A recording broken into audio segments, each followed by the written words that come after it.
Hello, hi guys, happy Monday. Trust that all is well with all of you. I hope that your July is doing you well thus far. We are expectant in the month of July, at least I am. I'm expecting great news. I'm expecting surprises. I'm expecting God to answer prayers that I've prayed for myself, for my friends, for individuals. There are things that I'm looking forward to. I am just expectant. You know, when somebody coming by you and you're looking out the window to see if they reach it, because they tell you they come in 3 o'clock. So you're looking out 10 to 3, you want to see a minute past 3 and you see the car pull up, so you're still checking. That is how I am concerning the things that I've been praying about.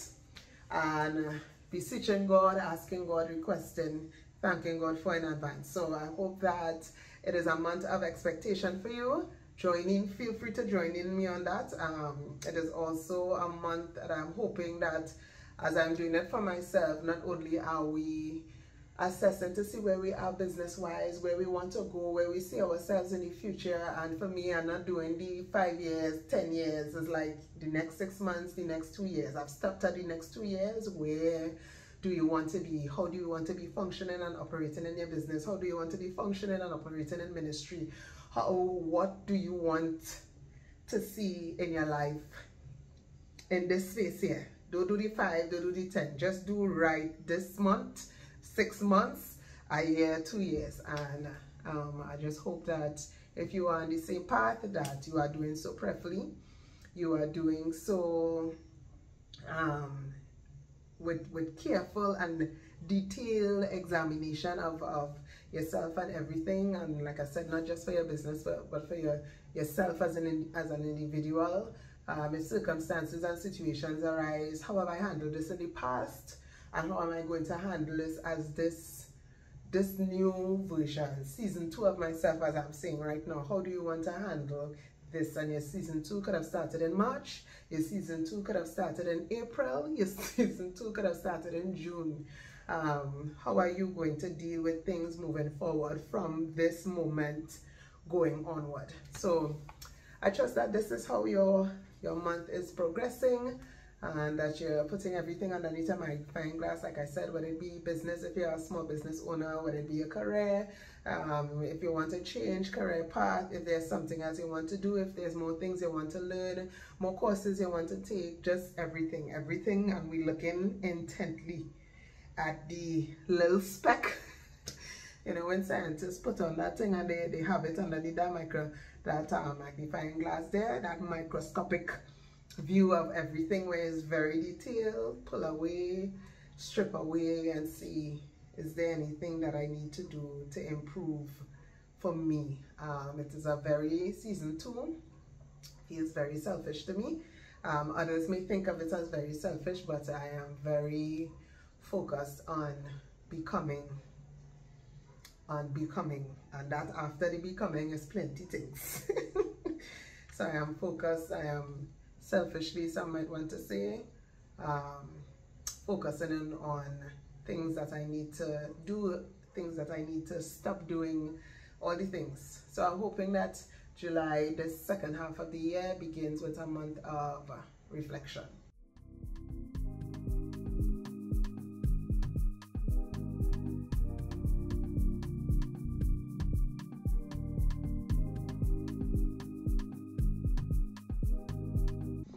So today, we might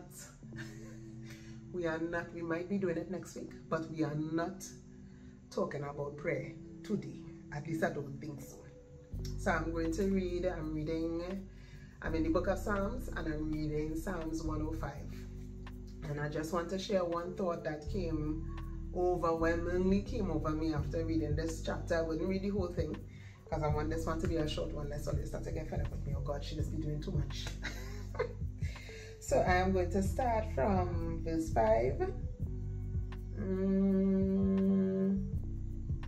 Yeah, I will start from verse 5 and I'm reading onward. Please read the whole chapter. I'll try to quickly read these verses and make my quick points and exit on this gracious Monday. So from verse 5, Psalms 105 verse 5, it says, "Remember the wondrous works that he has done, his miracles and the judgments he uttered, O offspring of Abraham. his servant, children of Jacob, his chosen ones. He is the Lord our God. His judgments are in all the earth. He remembers his covenant forever. The word that he commanded for 1,000 generations, the covenant that he made with Abraham, his sworn promise to Isaac, which he confirmed to Jacob as a statute, to Israel as an everlasting covenant, saying, to you I will give the land of Canaan as your portion for an inheritance. When they were few in number, of little account, and sojourners in it, wandering from nation to nation, from one kingdom to another people, he allowed no one to oppress them. He rebuked kings on their account, saying, touch not my anointed ones, and do my prophets no harm. When he summoned a famine on, so this is Israel he's talking about here. When he summoned a famine on the land and broke all supply of bread, he had sent a man ahead of them, Joseph, who was sold as a slave. His feet were hurt with fetters. His neck was put in a collar of iron, until what he had said came to pass. The word of the Lord tested him. The king sent and released him. The ruler of the people set him free. He made him lord of his house and ruler of all his possessions. I will read the whole thing and then I'll come back to the parts that I want to highlight. He made him lord of his house and ruler of all his possessions, to bind his princes at his pleasure and to teach his elders wisdom. Then Israel came to Egypt. Jacob sojourned in the land of Ham. The Lord made his people very fruitful and made them stronger than their foes. He turned their hearts to hate his people, to deal craftily with his servants. He sent Moses his servant and Aaron whom he had chosen. They performed his signs among them and miracles in the land of Ham. He sent darkness and made the land dark. They did not rebel against his word. He turned their waters into blood and caused their fish to die. So this was the children of Israel while they were slaves in Egypt. Their land swarmed with frogs, even in the chambers of their kings. He spoke, and there came swarms of flies. So these are all the pestilences that came when Pharaoh refused to let God's people go. The psalmist here is remembering all of these things and listing it out. And gnats throughout their country. Verse 32 said, he gave them hail for rain and fiery lightning bolts through their land. He struck down their vines and fig trees and shattered the trees of their country. He spoke and the locusts came, and young locusts without number, which devoured all the vegetation in their land and ate up the fruit of their ground. He struck down all the firstborn in their land, the first fruits of all their strength. And then he brought out Israel with silver and gold.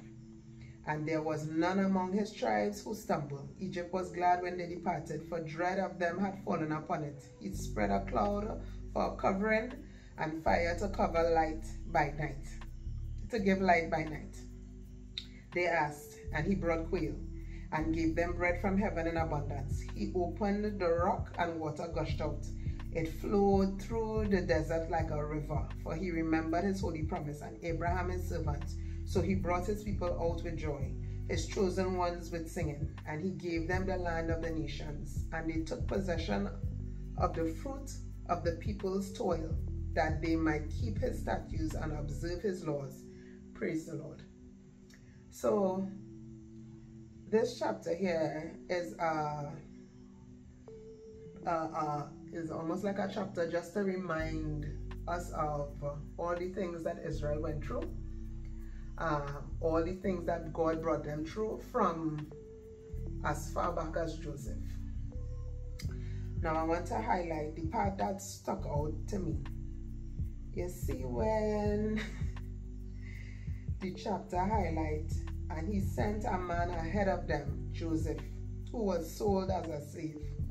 This 17-year-old boy was a part of the plan for Israel's deliverance. At the age of 17, the plan of God was in effect from Joseph.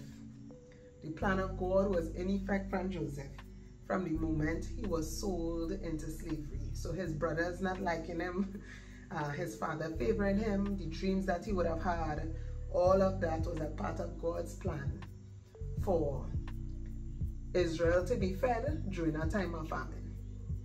And then for it to mushroom into all the things, to Aaron, God sending Aaron and Moses to deliver them, and then they entering into a land and reaping fruits in a land that they didn't toil for.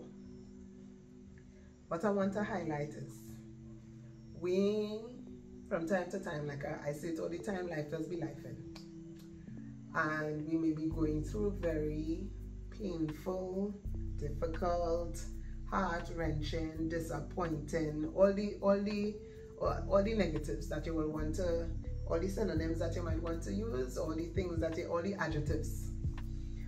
adjectives that you might want to use to describe the particular season or period that you might be in. And you might be thinking to yourself, where's this? Where's this? Reading this chapter this week gone by here, I said to myself, so this is all you all along? Because it went from, he sent a man ahead of them, Joseph, who was sold. Let me read it. Verse 17. He had sent a man. So let me read what the problem was.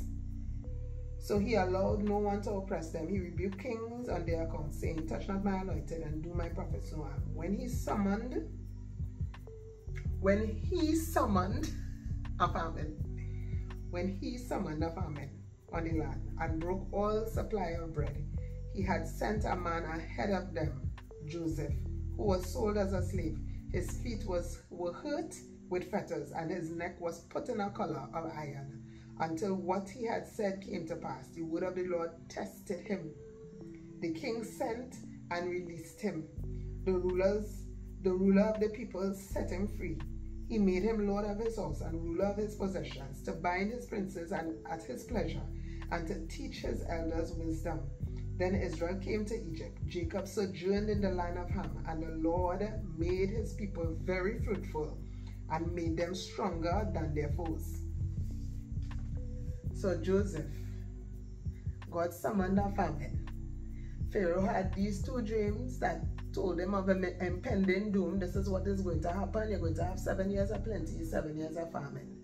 And the famine going to be very dread. You, this boy, who they sold 10 years ago, because plenty time passed since he was sold. He went into Potiphar's house. Potiphar's wife was fond of him, so fond that she landed the man in prison because of her lies. You end up spending time in prison. You prophesy to 2 men. The 2 men who you tell, don't forget me here. Please don't forget me here and get me out of this dungeon. You end up spending 2 more years, if you read the account in Genesis. 2 more years inside that place. And then one gracious day, your whole, now it has so much in this, your whole status, your position, your space, the place, your position,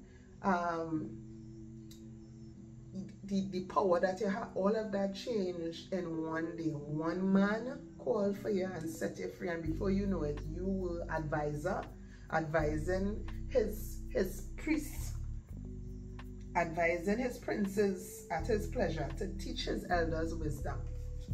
You get called from a very lowly place. A very lowly place. If you think about prisoners right now, nobody don't hire prisoners. You come out and you spend time in jail. Brother, pray that your family love you and you could, and they plan to help you get yourself back on your feet. But the minute you have a record, it is very difficult for anybody to want to put you in any position of authority, innocent or guilty. You have a record. And this man was in prison, innocent, and you get called from there and placed in prime minister position. You could ever think that happening anywhere here in any one of our countries. I don't care where you're watching this from. It's in no way that happening, that a criminal, although I'm going to say that. I'm going to say what I want to say, but us Trinis. But nowhere logically, criminals does end up in them kind of positions. Nobody with a rap sheet like that. You spend time in jail and so much years you spend in prison, and you coming out here, and the day you come out, there's your post. Nobody in voting, nothing. The person in charge put you in charge, and in charge of so much things. at your pleasure. You could talk and things could happen as you like. So this boy gets sold, and all of this was a part of the plan. So I found myself the morning praying, and that morning I thanked God for where I was, and I thank God for the things that I learned and the things that I discovered about myself, and the things that had it not been for the situation, I would not be the individual that I am today. And I just thanked God. Not that the circumstances changed, not that the situation improved in any way, but I was thankful to God. And then to stumble on Psalms 105, to realize, also, so you, this is you set up this, you set up, so you just set up things like this. You summon the famine. You call a boy, you minister to him in his dreams, and after he share his dream with his brothers and he finally boom, you in jail. It's where you spend most of your years. After having a dream, a word that we like to call it, after you get such a word from God, this is where you end up. Not knowing. And the verse said, now I'm reading the ASV version, the verse says, hold on, let me go back to where Joseph was. He made him Lord of his house. Hold on, I don't think there's this. Whenever I with my eye. The word of the Lord, hold on, let me read from the beginning of the verse. Verse 18 said, his feet were hurt with fetters. So you painful things you're going through, innocent. His neck was put in a collar of iron. Now, I have some screws and steel in my foot. When rain falls on outside very cold, it's very painful. To have a cold piece of iron around your neck. Until what he had said came to pass, the word of the Lord tested him. The word of the Lord tested him. So now you might think to yourself, oh, but it's real unfair. The man was innocent. And the word that God gave him tested him. I am certain that boy's character was tested. I am certain that boy's commitment to God was tested. That boy's relationship with God, his consistency in believing the word that God would have given him was tested, and many other things. The word of the Lord tested him. And after that boy was tested, you come out and move up the ranks. No, speed. With speed. My encouragement, you might want to say, Melina, was the encouragement here that God is the one who does. The word of God says that all things, and when we think about that, we like to say it, but we don't think of what all the all might encompass, what the all might include. All things work together for good, for them that love God and are called according to his purpose. Now it was within God's purpose that this boy ended up in the position, holding the post that he was holding, so that when the famine come, the Israelites could have go there, eat, and be this fruitful people, so much so that they outnumbered their foes, which landed them. Pharaoh said, nah, it's too much of them, let we handle them differently. I want to encourage us. You may be going through some very unpleasant, still around your corner, fetters around your, as a collar around your neck, and iron on your foot as fetters. Now when you think about that, like if you just think about the slave movies, when you saw them with that chain and thing on it, it's only so far and no further could you have gone with them thing on your foot. Your pace, your steps short, your car run on and take off and thing as you're restricted when that is going on with you. And sometimes your situation and circumstances, God might be there in the midst of it. I find myself saying of late, some of us on an 8x8 tile, you could only When them chain on your foot is only so far and no further, and you're watching people walking about like normal, but you on this 8x8 tile, he telling you hush when you want to talk, he telling you no. I know you're right. I know you have an explanation for this, but you will be still, I say be still. And you have no choice but to dance on that 8x8 tile, no matter how much you feel. Like, I remember there was a period where I really wanted to, you want to defend yourself, you want to correct the narrative, you want to give your position on the matter, you want to give your side, so that people could really know. And I was in a place where I just had to say, guess what? Whatever you hear, adios. Sell it and make sure and get a profit. Like, that was all I could see. There was nothing you couldn't defend, you couldn't nothing. I hear, okay, I'll give what I will tell you. Adios, sell it, and please do get to make sure you get a profit. I was not allowed nor permitted to defend or say anything concerning that matter. And sometimes the shackles and the fetters on your feet might have you in that very tight, restricted place where so far no further are you allowed to function and to operate. I am saying to us, you may be in a period where God would have summoned certain things. God would have used his word, given you some dream, something that is dictating how you function and you're operating. Some word, some scripture that you would have read, something. God would have spoken and said, right, this is where, right here, 8x8, right here, stand up here and don't move until I say. And you might tell yourself, this thing is causing me more discomfort and pain more than anything else.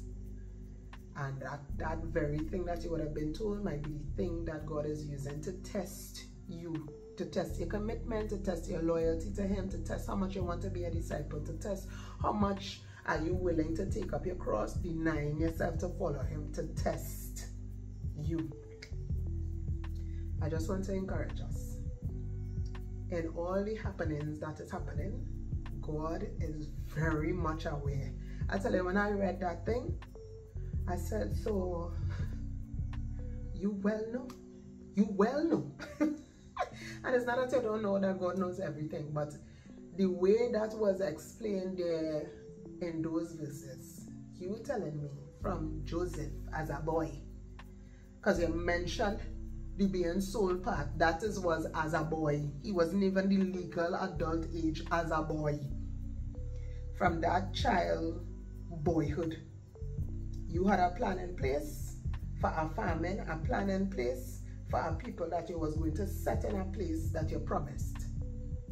And to me, it gives a level of peace that I am here and God is not unaware. I am here and God is not negligent concerning me. I am here and God has not forgotten, because that's a long time.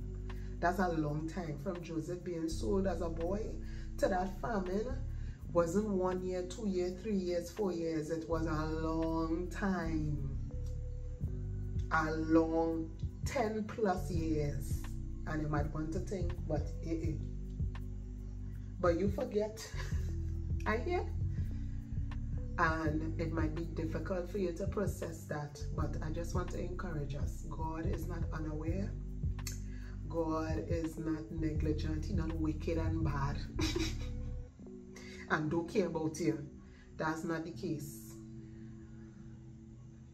I am encouraging us, if you feel weak, because there are times you could feel weak, if you feel battered, if you feel overwhelmed, if you feel like, God,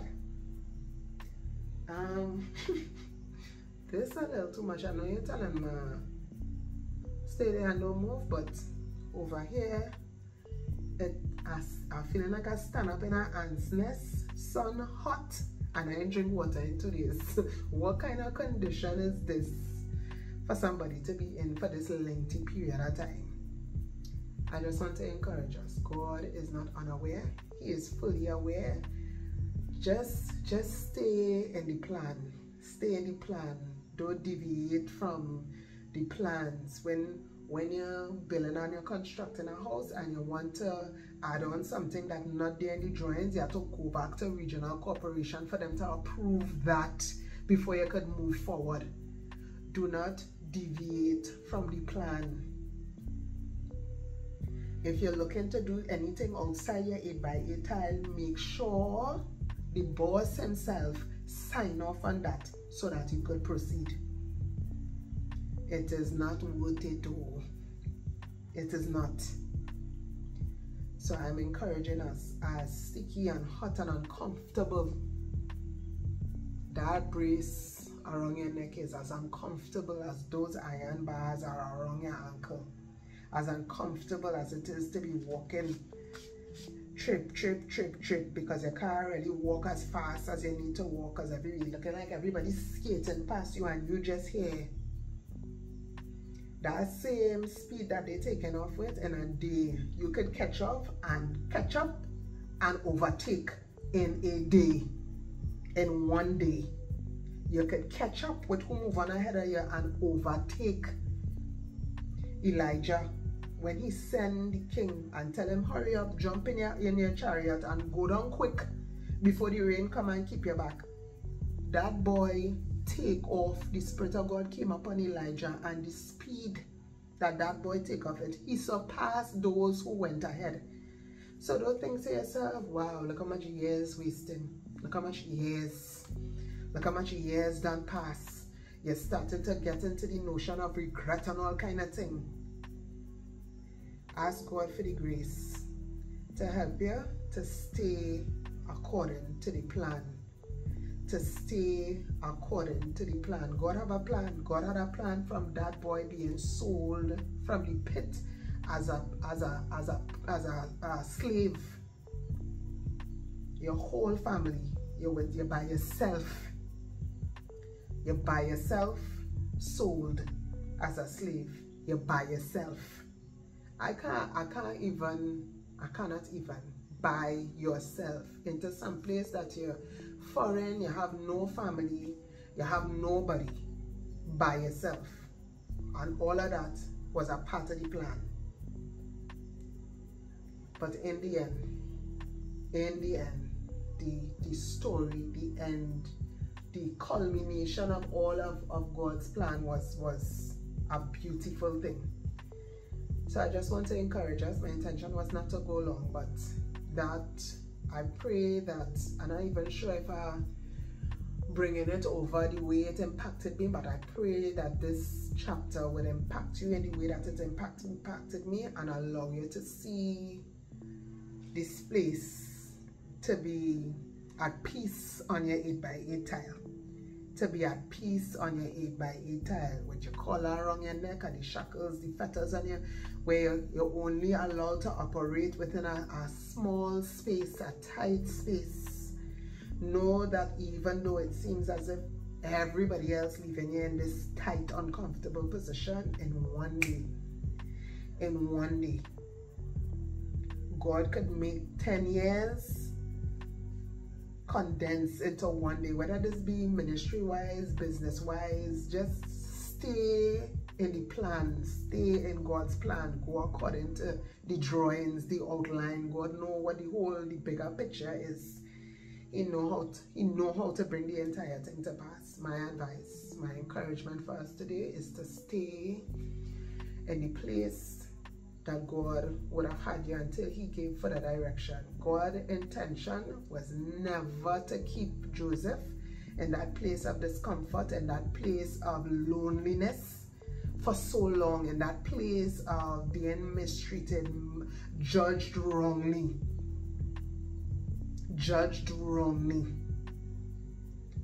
God did not allow that to be his permanent place. And one day, that whole thing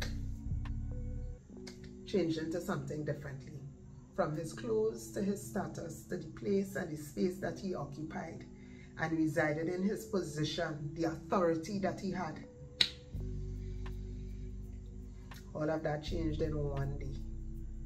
And so you might be thinking, this this period going on real long. Stick to the plan. Stick to God's plan. Not yours, because trust me, sometimes others feel to hear what? You see this? No, eh? But please, if it come out your mouth, take a deep breath and say, all right, God, I'm standing up here. I'm standing up here. I'm standing up here. I'm still here. So that's my encouragement. Have a fantastic week. Continue to enjoy the month of July. Happy shopping, parents. Books, sneakers, etc. I pray to God that God gives you wisdom. Parents, I want to encourage you. Please check those second-hand bookstores before you go and spend your money to buy brand new books. Trust me, the possibility is that you could save at $20 or $25 on each textbook. And if you're buying 15 textbooks, trust me, 20 and 25 by 15 will add up. That's a sneakers. So I just want to encourage you. Don't feel now to go in the little drag area on Henry Street with your book list. If they don't have what you need, then check the bookstore. But I'm advising you, make that your first choice and save, spend your monies wisely. So have a great week. Until next time.